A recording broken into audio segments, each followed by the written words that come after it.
that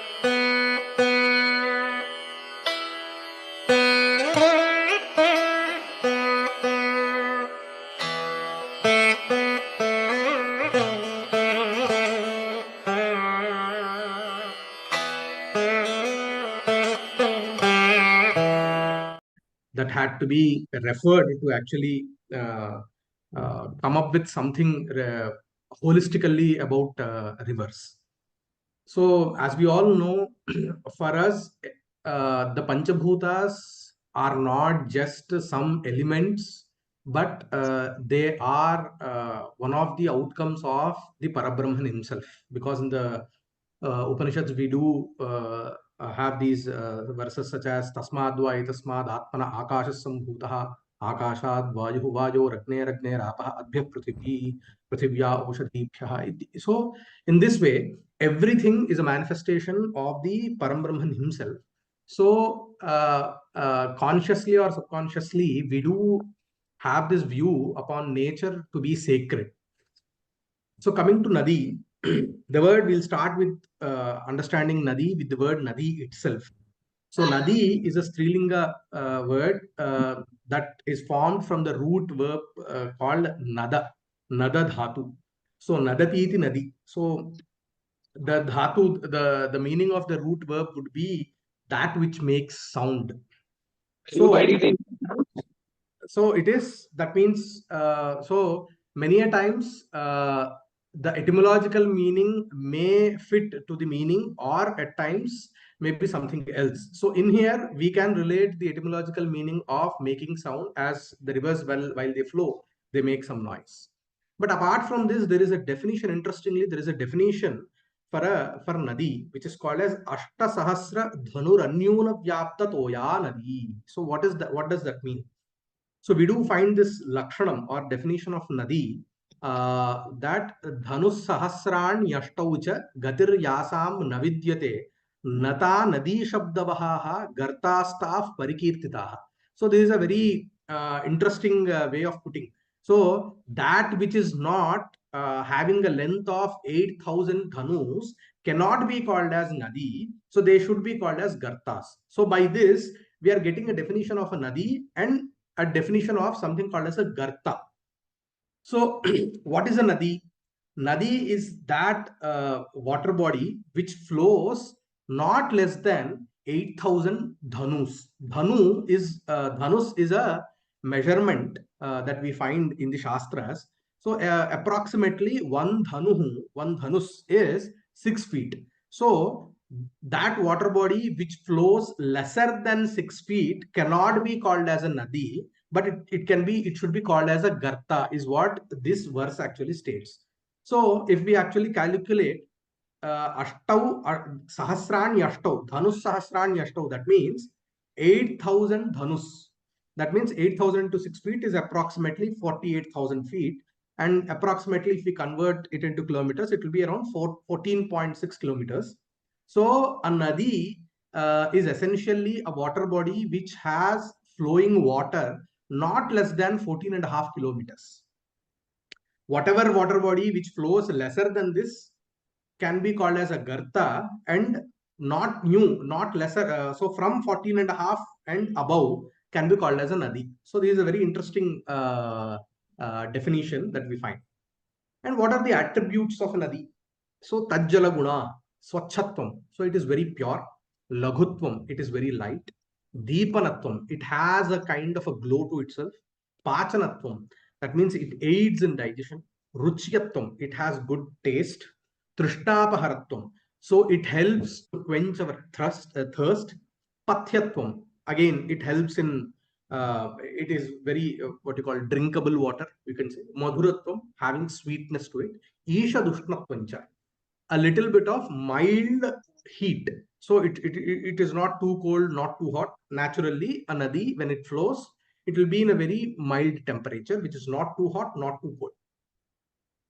We find the Nadi Sukta in Rigveda's 10th Mandala. In the 75th Sukta is called as the Nadi Sukta, where we find mainly the Sukta is more about the Sindhu Nadi, the Indus River. But we do find the Ganga, Yamuna, and etc. also in the Sukta. And interestingly, in the mantra, in the first mantra of the Sukta itself, we find prasapta sapta tredhahi chakramu. So these nadis are seven.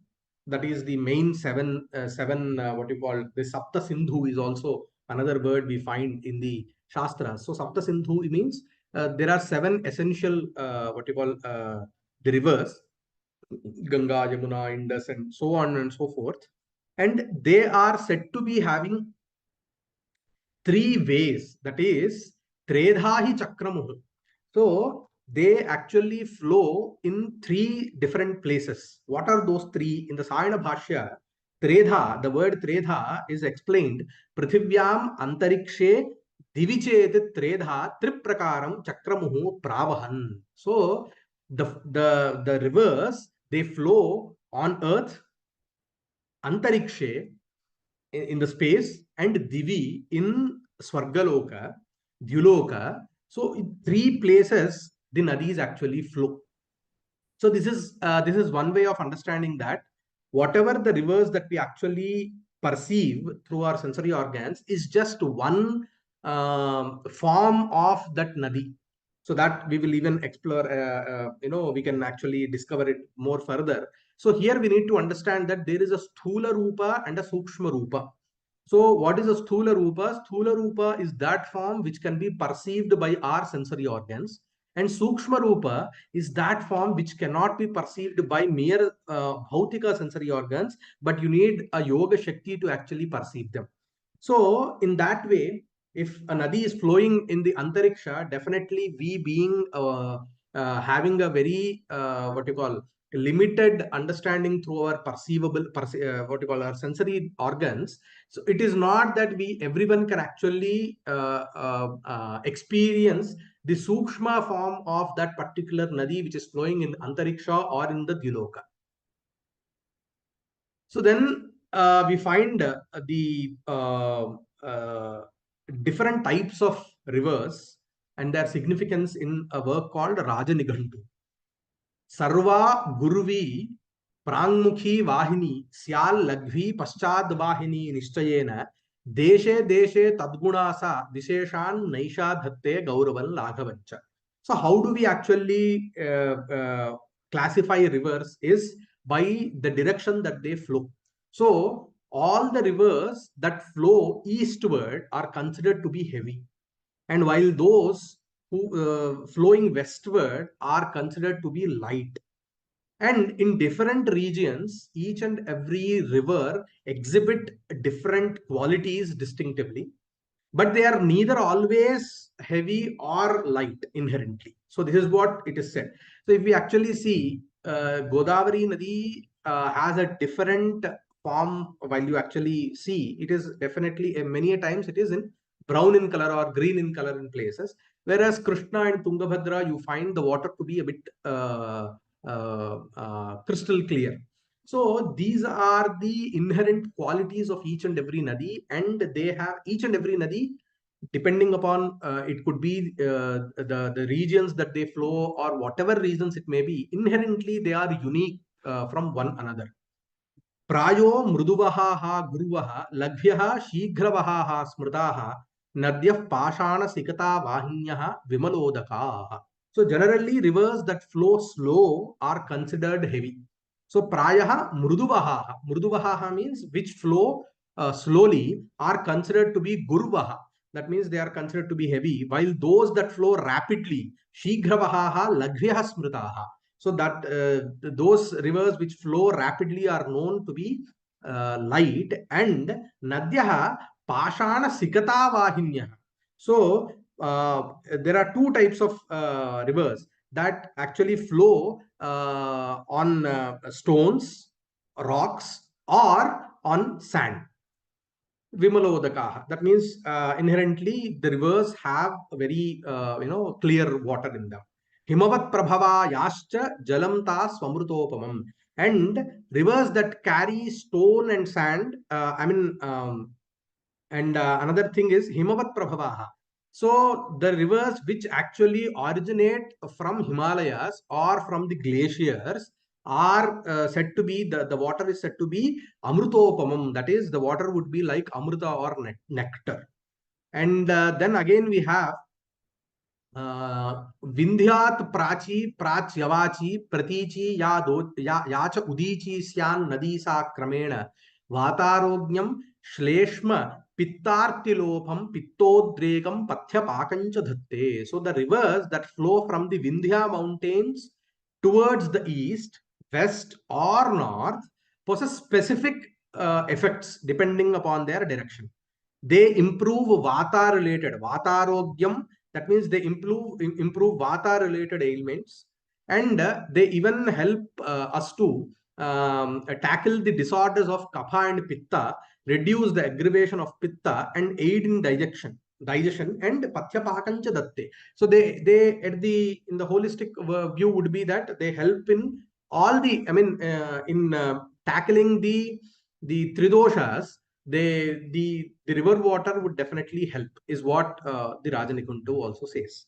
Tatha pracyam pracyang gamaschanya paschimanu gamas tatha sa saikata sapashana dvividha chambuvahini evan chaturvidha nadya vata pitta kaphatmaka. So at the end, it is classified, the rivers can be classified into four. It is what we know, based on the direction that they flow. That is, in the eastward direction, some rivers flow, while others flow to the west direction with westward course.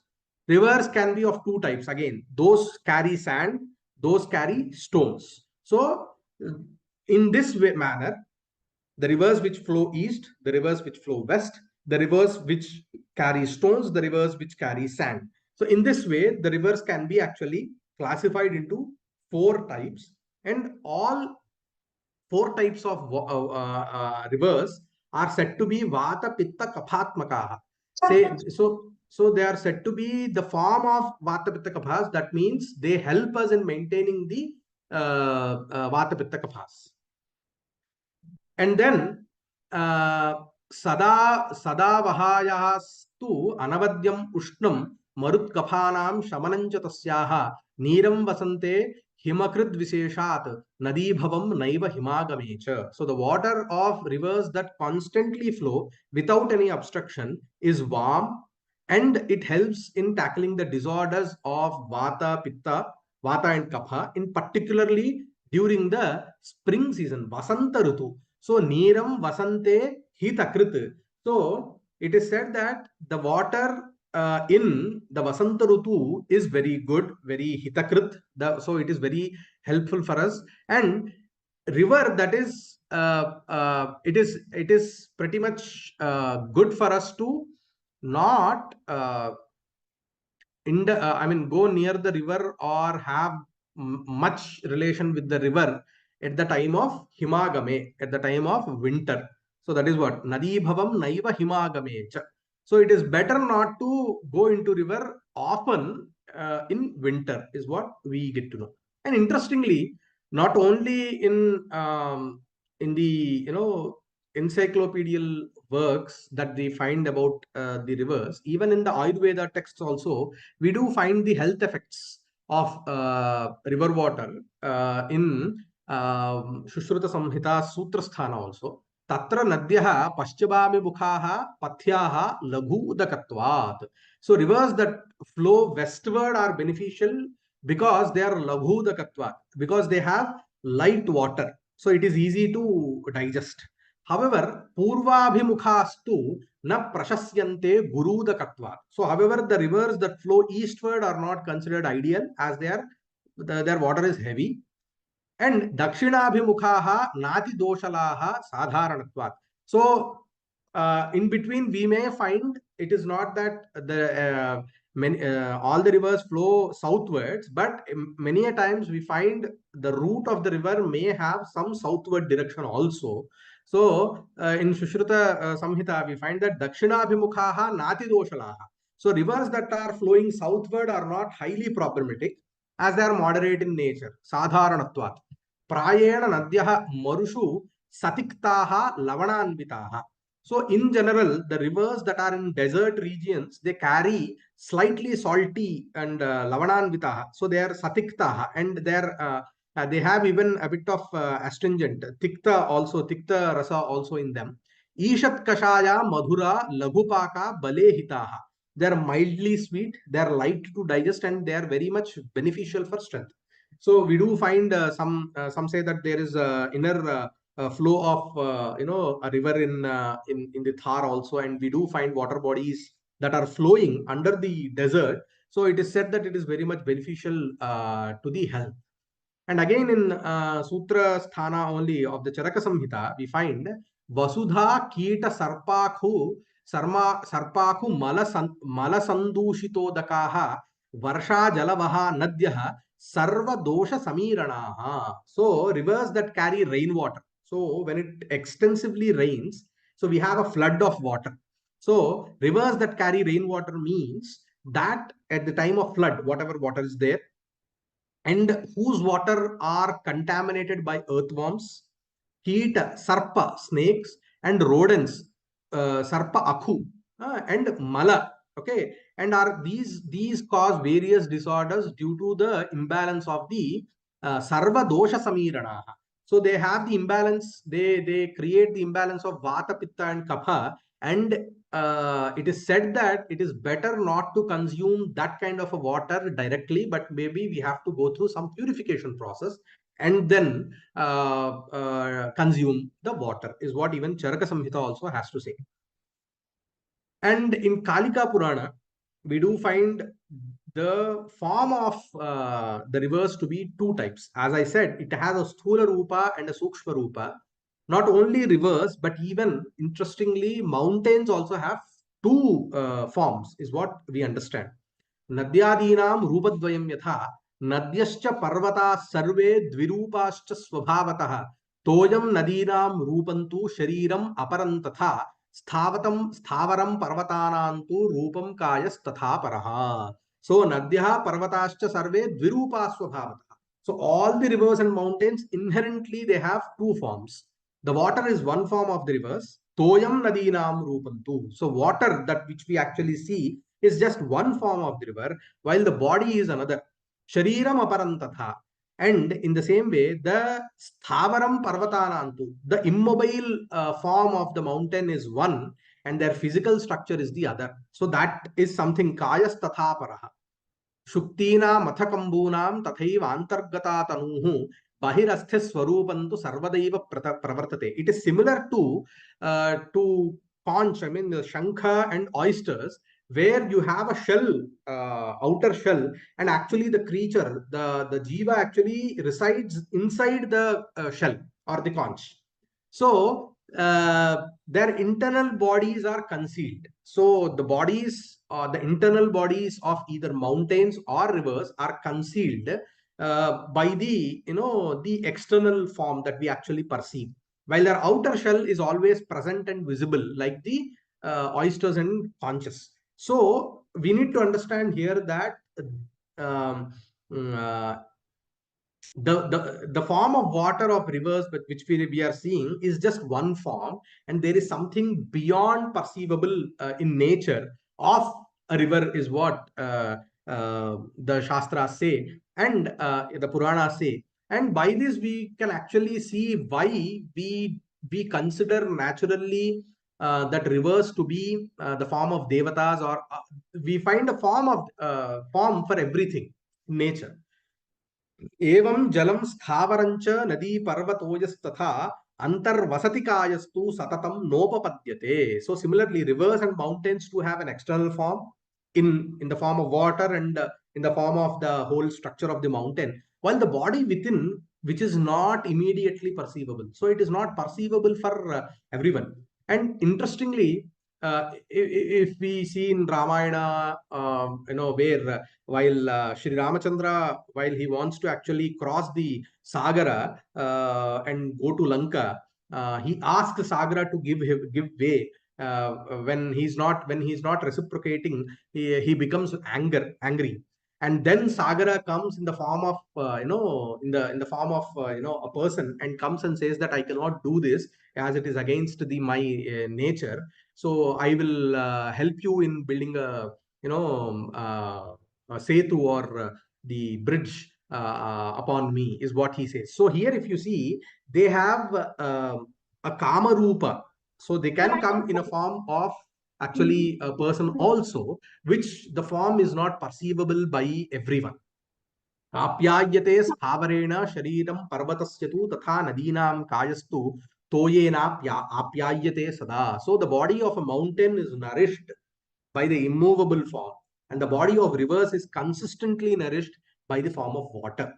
So nadinam kamarupitvam parvatanam tathaiva cha jagat sthityai pura vishnu kalpayamasa yattatha. Why was this actually, why were mountains and rivers were actually created in this form? Is because jagat sthityai, the Vishnu, Mahavishnu actually created in order for the stability, because of the, for the sake of the stability of the world, he thoughtfully created these mountains and rivers in such a way that they have two forms, and rivers and mountains both have something called as a kama rupitvam, mutable forms. So they can come in the form of a human also, which we actually see in the itihasas many a times. And another thing that we get to know that which we actually relate. So while it is flooding, it is normally a common practice that we go and pray to the river to don't get anger upon us, and please save us, kind of a this namaskara, or this kind of a veneration is done normally. So we understand by this verse also, toyahanau nadi dukkham jayate satatam dvijaha Vishirane sthavire dukkham jayate kirikayakam. So whenever there is lack of water, the rivers experience sorrow. Similarly, when the immobile form of the mountain is destroyed, it results in grief for the mountain. So by this, we understand that they are, according to our worldview, the mountains or rivers are actually chetana padarthas. They are not considered to be a jada padartha. They are also in the form like we are a living creatures, or we are chetana padarthas. Similarly, even a river or a mountain is also considered to be a chetana padartha. This is something very beautiful that you that we can understand, and why actually, where from this worldview comes. This worldview comes from the Puranas, from the Shastras. And again, the nature of water is also explained in the Upanishads also. In the Chandogya Upanishads, 6th Adhyaya, we find that the water is the cause for the sustenance of prana in our body. So, annamayam hi somyamanaha, apomayah pranaha, tejomayi vak is what we find. Apomayah pranaha.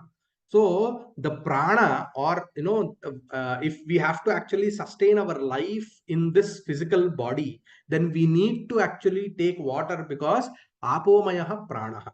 So, we find in the Shashtadhyaya, आपः पीतः त्रेधा विधीयन्ते तासां यस्थविष्टो धातुः तन्मूत्रं भवति यो मध्यमः तल्लोहितं यः अनिष्ठः सप्राणः. So whatever water that we actually drink, it has three forms. I mean, which is the external form, and which is the medium form, and which is a very sukshma form, which is not actually perceivable, but we can experience it. That is the external form, or the sthula rupa, sthula outcome of the water which we drink is nothing but the urine. So sthavishto dhatuhu tan mutram bhavati. Yaha madhyamaha tal lohitam. So the medium, the outcome of that water that which we drink, it actually turns into lohitam. That is blood. It helps in maybe generating blood. And yaha anishthaha sapranaha. Anishthaha means which is the sukshma form of the water which we drink. It actually converts into prana, and that is the fuel because of which we actually can actually sustain the jiva in this external body. So, further in the same Chandogya Upanishad, we do find Shodashakala Somya Purushaha Panchadasha Hani Mashi Kama Mapah Piba Apo Majah Prano Napibato Vichhetsyata iti. So there, for Shvetaketu, his guru actually gives one task of not eating any food for 40 days.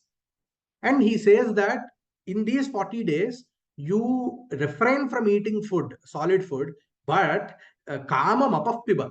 But you drink as much as water you can, because na pibato pranaha vichhetsyati. If you do not drink enough water, sufficient water, your prana cannot stay in this sthula deha, and hence you have to drink water as much as you can. So by this also we can understand that water is actually the cause for our prana sustenance in this external body. So these are some of the I would say from insights from the Vedic, not only Vedic. What I meant by Vedic is Shruti, Smriti, Purana, and Itihasas that we find wherever where we find if it is a river or if it is water. So this is what we actually can actually find. And coming to the part of why the Nadis are considered to be feminine in nature, that is also very interesting. Even though I'm not able to retrieve a very good amount of what you call citations in this regard, but there is one understanding that Sagara is a masculine entity, and all the Nadis are considered to be feminine entities. And the Sangama, or the union of these feminine and masculine entities, are very much important for us in our culture. And that is why, even though the concept of dams are dealt, the concept of dams are dealt in the Vedic, we can find citations of dams in Upanishads also with the word called Setu. So Setu is not only a bridge, but it can be even a dam. Shi Bandhane is the dhatu, the root word of the word Setu. So it can be even a check dam kind of a thing, which even will help us to cross the river also. So Setu, the word Setu actually means something, a construction which actually helps to cross from one point to another, and at the same time even hold water. So this is Setu. We find the word Setu in Upanishads. So despite having the concept of building dams, we do find that totally obstructing the flow of rivers into the ocean or the sea is not actually very much what you call, I would say, prescribed by the older generations, because the union of the feminine and the Nadi and the Sagara is very much essential, is what our ancestors have actually felt. So that is why, though they were dams, the concept of dams, but they were mainly like check dams, or you can only hold that much of water which you actually need, and not more than what you actually need. So what will happen if we actually obstruct the whole water flowing from the the rivers to the sea? Definitely now we do see the soil, what we call salt water intrusion, that happens into the groundwater water bodies in the coastal areas, and salination and all that stuff is happening nowadays. And there are many research and many other forms of management is being water management is being thought of, how to actually deal with the salt water intrusion issue. So but for us it was more like, you cannot actually uh, uh,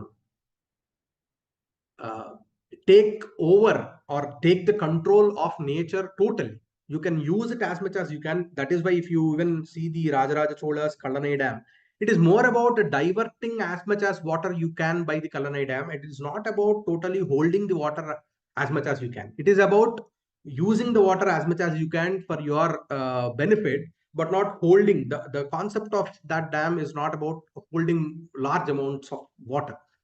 So this is one insight that we actually get from the other practices. And coming to Shraddha ji, should I even cover about the Pitru, this thing? Yes, we have time. Say, if you are comfortable, we can come. Yeah. So, coming to the Pitru Devatas and their importance in our tradition, is that each and everyone is said to be born with three rinas: Devaruna, Pitruna, and Rishiruna. Jayamano havai Brahmana, Tribhi Rine Rinavanjayate is what we understand. So, how do you get rid of your Pitru Rina? Is by actually having kids, is what the Shastras actually say. So, in order to have kids, it is essential that you have the Pitru Tripti. That means your ancestors are happy enough. And because of that, I mean, the Pitru Devatas, the Kula Devatas, and the Grama Devatas are the most essential deities of any family. So, Pitru Devatas are the cause for our existence. Kula Devatas are cause for the sustenance of our Vamsha, and Grama Devatas are cause for our geographical existence. So, hence, Ishta Devata actually comes after these three Devatas in the traditional perspective, if we can actually see. So, the importance was given to Pitru Devatas, Grama Devatas, and Kula Devatas, and then Ishta Devatas actually come. So, how do we actually venerate our Pitrus is by performing the Shraddha Kriyas, the annual Shraddha Kriya. And very, we have this auspicious Paksha called Pitru Paksha that is going to come in the Bhadrapada Masa of the Krishna Paksha. Bhadrapada Masa is called as Pitru Paksha. And this is very much essential for us to actually perform any Shraddha Kriya or at least a Tarpanam. So we have a concept of Tarpanam, that is giving, water obligations, or water, what you call, we can call it as through water, that we actually give them some, you know, some this is said to be the food for them. So we have something called as a Deva Tarpana, Pitru Tarpana, Rishi Tarpana, and Brahma Tarpana. So Deva Tarpana, we do it. So in this hand, if you actually leave water from this is called as Deva Tarpana. And if you leave water from this side is called Pitru Tarpana. And if you leave water from this side is called Rishi Tarpana. And if you leave water from this side is called Brahma Tarpana. So these Tarpanas are said to be the food for Deva, Pitru, Rishi, and Brahma, is what the Sampradaya says. So in this way, the common practice is to actually perform Shraddha Kriyas in the Pitru Paksha. And interestingly, the annual Shraddha Kriya only has the father, grandfather, and great grandfather, or mother, grandmother, and great grandmother. But the Pitru Paksha Shraddha will have all the others. I mean, it could be your uncles, aunts, and your gurus, your well-wishers. You can do Shraddha, you can do Pinda Pradhanam and Tarpanam to whomever you actually wish to, whoever are not there in this Martyaloka, and whomever you actually venerate, you can actually give them that Tarpana and Shraddha, is what we understand.